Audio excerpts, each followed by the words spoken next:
راج بھٹی صاحب کیا خیال ہے کہ اس بار کوئی ناپ تول میں ذرا چوک نہیں ہو گئی ان سے؟ کیونکہ مجھے جو بظاہر لگتا ہے کہ یہ جو مولانا نے بھی بات کی، کامران مرتضیٰ بھی بات کر رہے ہیں کہ لشکر بنانے کے حوالے سے کچھ شاید انہیں کہا جا رہا تھا کہ خیبر پختونخوا میں دہشت گردوں کا ٹی ٹی پی کا مقابلہ کرنے کے لیے آپ کوئی اس طرح کا لشکر جو ہے وہ تشکیل دیں.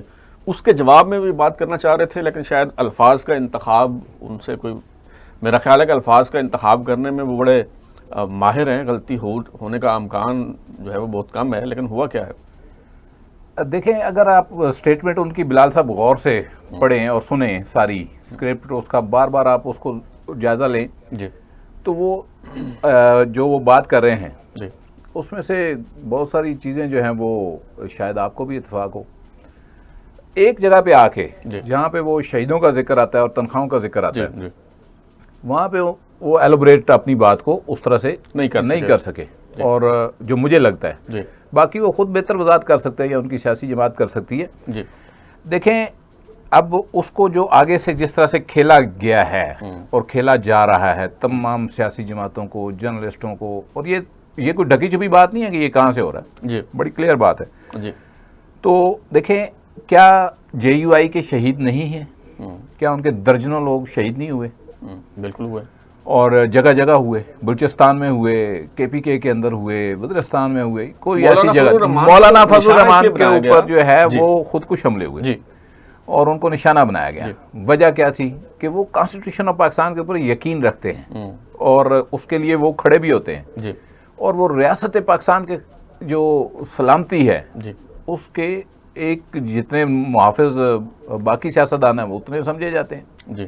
آج تک انہوں نے کوئی ایسی بات نہیں کی جو کانسٹیٹیوشن سے ہٹ کے ہو یا مسلح جدوجہد کی طرف جاتی ہو.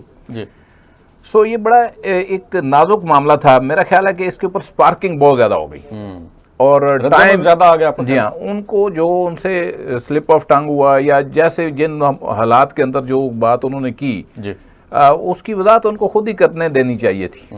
آپ ان کو بریف کر سکتے تھے جا کے. دیکھیں، آپ ہر جگہ ٹکر نہیں مار سکتے اور ٹکریں مار مار کے متھا آپ نے لال کیا ہوا ہے. اور یہ جو آپ اب ٹکر مار رہے ہیں یہ تو ضرورت سے زیادہ بڑی ہے. آپ لوگوں کو جو کانسٹیٹیوشن کے پابند ہیں، جو اس کا احترام کرتے ہیں، جو اس جمہوری جو آپ کا پارلیمانی نظام ہے اس کے اندر رہنا چاہتے ہیں، اس کو دھکے دے کر باہر نہیں نکال سکتے. اب یہ جو آپ لان تان کروا رہے ہیں، دوسرے لفظوں میں، مختصر لفظوں میں اگر کہا جائے سیدھا سیدھا، تو آپ ان کو لان تان تباہ کروا رہے ہیں. تو یہ فائدہ مند نہیں ہے. یہ خود آپ جو جس طریقے سے آپ نے وہ ان کا جو مس کوٹ ہے یا جو بھی پریشر میں آ کے انہوں نے کہا اس کو جس طریقے سے آپ نے اچھال دیا ہے، یہ آپ نے شہیدوں کے ساتھ بھی کوئی انصاف نہیں کیا. دیکھیں، شہید سویلین ہوں، وہ لا انفورسمنٹ کے ہوں، بیوروکریسی کے ہوں، کسی سیاسی جماعت کے ہوں، اور غریب ہوں یا امیر ہوں، اس میں کوئی تفریق نہیں ہے. اور دنیا پوری میں یہ ایک عرفہ جذبہ سمجھا جاتا ہے کہ آپ اپنے وطن کی خاطر یا اپنے لوگوں کی خاطر جو ہے وہ اپنی زندگی قربان کر دیں. اور جوان بچے جو ہیں، اور کئی جگہوں کے اوپر بلال صاحب ایسی صورتحال ہے کہ کسی کا ایک ہی بچہ تھا اور وہ شہید ہو گیا. اچھا، ان والدین کے پاس واقعہ ہوا، یہ ایک نوجوان تھا پولیس کا جو چند دن بعد جس کی شادی تھی، چھٹی پہ جو گیا ہوا تھا، اس کو بلایا گیا اور وہ وہاں پہ شہید ہو گیا. ہم چکوال ایک گاؤں گئے، گزر رہے تھے، تو وہاں پہ ایک شہید کا وہ کتبہ لگا ہوا تھا. قبرستان کے ساتھ ہی ایک گھر تھا. تو میرے دوست نے بتایا کہ یہ بچہ ایک ہی تھا، شہید ہو گیا. تو وہ اماں جی سامنے درخت کے نیچے بیٹھی ہیں کہ ہم ان کے پاس چلے گئے کہ چلیں، اب اور کیا دے سکتا ہے بندہ، عزت دے سکتا ہے، دلاسا دے سکتا ہے کہ. تو وہ 2 بکریاں ادھر بندھی ہوئی تھیں ان کی اس میں درخت کے نیچے. تو میں نے جو ظاہری بات ہے افسوس کا اظہار کرنا ہوتا ہے یا ایک روایتی طریقہ کار ہے اس کا. تو ظاہری بات ہے، اب وہ میرا جو دوست تھا وہ اس کے ریلیٹیو بھی تھی. انہوں نے اس نے کہا کہ جی آپ نہ چار دیواری وغیرہ، آپ ظاہری بات ہے اس کو. اس نے کہا بیٹا میں نے کیا کرنا، میرا تو ایک بیٹا تھا، وہ چلا گیا، ایک بچی ہے، اس کے وہ ہاتھ پیلے کر دوں گی. اور نہ اگر وہ شہید ہوتا تو ہم اب تیار تھے. تو میں نے یہ گھر بنا کے یہ کیا کرنا، میری دنیا گئی، ختم ہو گئی. اور اس طرح کے متعدد واقعات ہیں. اب دیکھیں، یہ جو مشترکہ میراث ہے نا، جن لوگوں نے خون دیا ہے، وہ اس ملک کے فیوچر کی خاطر یا عوام کے کو محفوظ بنانے کے لیے نہیں. اس کے اوپر کوئی دو رائے نہیں ہو سکتی. ANP نے متعدد قربانیاں نہیں ہیں, ان کی لیڈرشپ آلموسٹ ساری جو ہے وہ اس کی کمر توڑ کے رکھ دی گئی, شہید کر دی گئی. سمر بلور سے لے کر جو ہے افتخار صاحب کا ایک اکلوتا بیٹا تھا جس کو شہید کر دیا گیا. اسی طرح جو فورسز ہیں اس میں ابھی تک جوان جو ہے وہ قربانیاں دے رہی ہیں, اور صرف جوان نہیں دے رہے, پوری قوم دے رہی ہے. اس دہشت گردی کو بھگت رہی ہے پوری قوم. آرے بازار میں دھماکہ ہوا, یعنی ہم نے تو ادھر جو پنڈی اسلام آباد میں یا کئی جگہوں پہ تو ہم نے کور کیا ہوا ہے, تو وہاں پہ سولین اور جو فوجی تھے ایک جیسے چیچڑے اڑ گئے.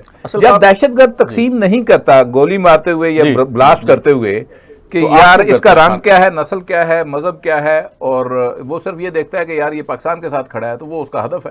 اصل میں بٹی صاحب ہم کیوں تفریق کریں؟ اصل میں بٹی صاحب جو جس محاذ پہ ہے نا اس نے وہی مقابلہ کرنا ہے. افواج پاکستان جو ہے ان کے پاس ان کی ذمہ داری ہے, اسلحہ ہے, تو انہوں نے مقابلہ کرنا ہے.